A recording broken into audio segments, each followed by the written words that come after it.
Hey guys, it's that one Sam dude today. And like I said in yesterday's video, Hamilton video, you can check it out. I'm going to be reviewing Suicide Squad today.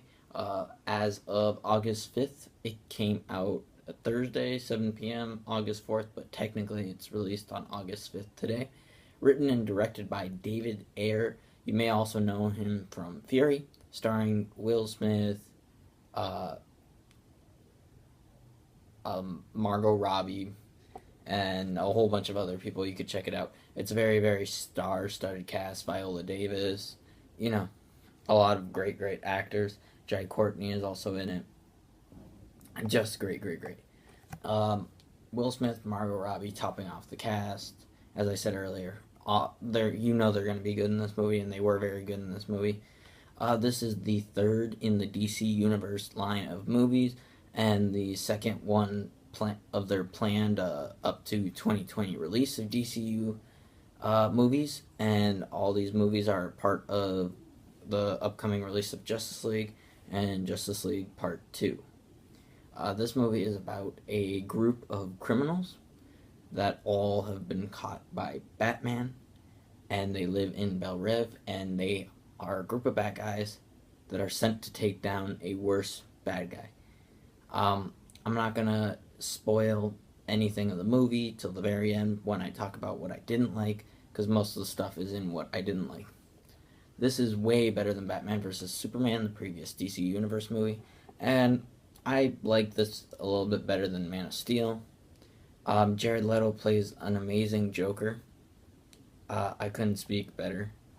All the actors in it are great, and the movie is like how it sounds in its plot, and it kind of plays out. Margot Robbie is probably the most prominent character, along with Will Smith. As I said earlier, the movie mainly focuses on them, a little bit on Viola Davis's character, Amanda Waller, and you also have Enchantress, who plays a very important role in the movie, and is also a very centric character. Overall, this movie, though it was better than the other DC Universe movies, I left the movie feeling meh. I didn't feel any sense of like that was a really good movie. There are movies I walk out of and I love them already. Like, just the movie made me fall in love.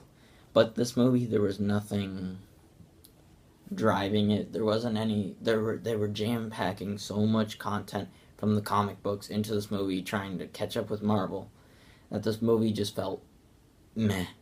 There were editing issues where some of the editing felt weird. How scenes played out felt weird. There were some random flashback scenes kind of snuck into the middle of the movie.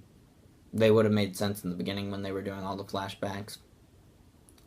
But and all the flashback scenes were great. Those were great. There's nothing wrong with the scenes.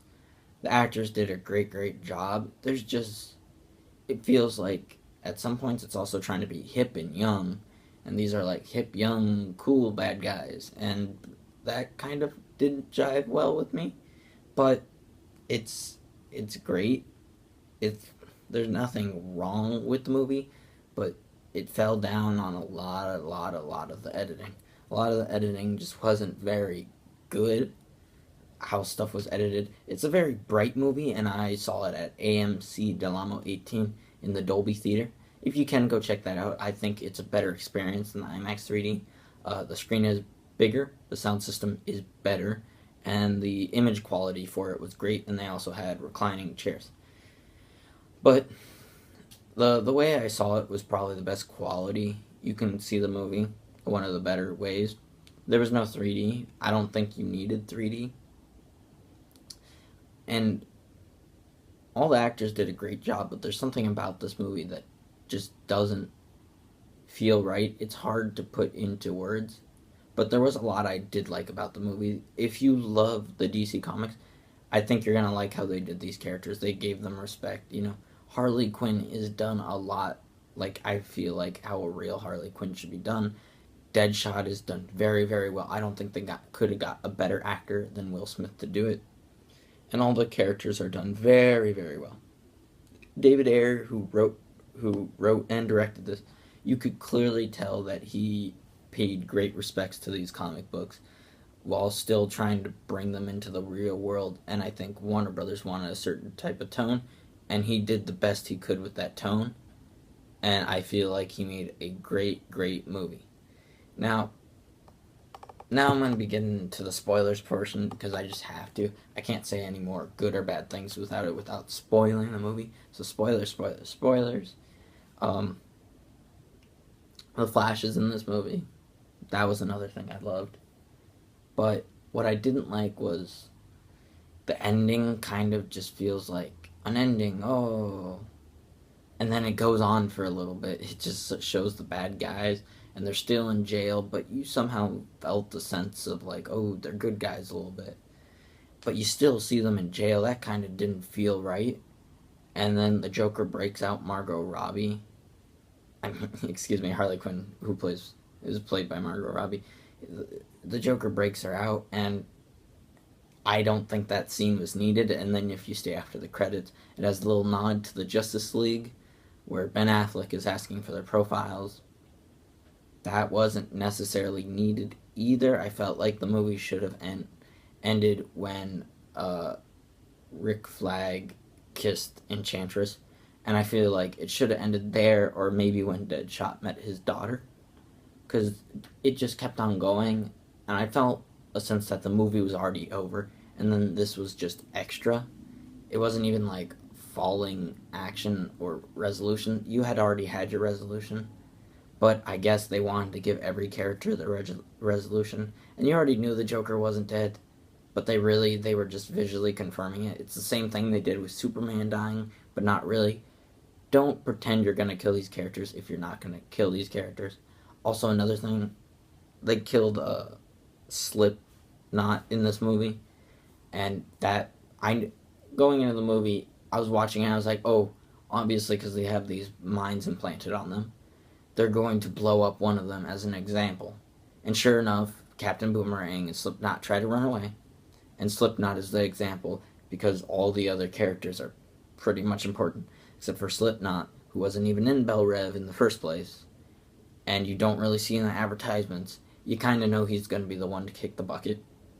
And so that was kind of dumb to even include him in the movie, but I guess. And then Killer Croc was done well. All the characters are done well.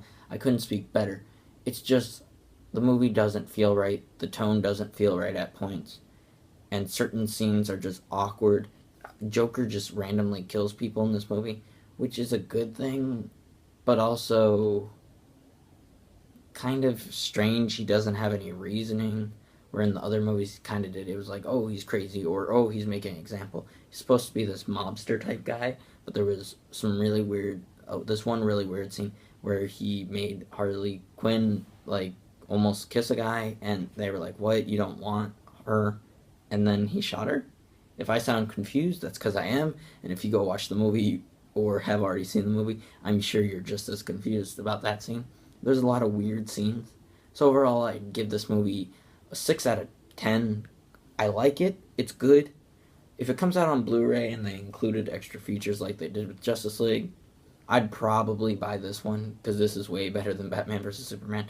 I might watch this again, or if they're making a Suicide Squad 2, I'd watch it before I watch Suicide Squad 2.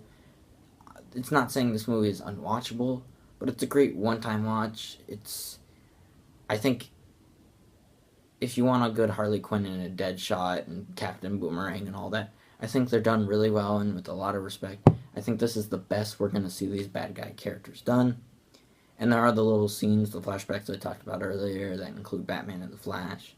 I think those are the best kind of ways we're going to get these bad guys actually out on the street. I don't think there is ever going to be a Batman movie where we get to see Deadshot versus Batman like we do in the comics. I don't think you're ever going to get this.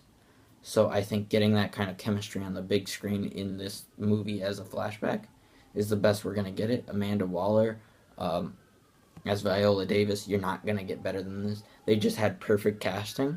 And so honestly, I just hope with Suicide Squad 2, David Ayer's back writing and directing it.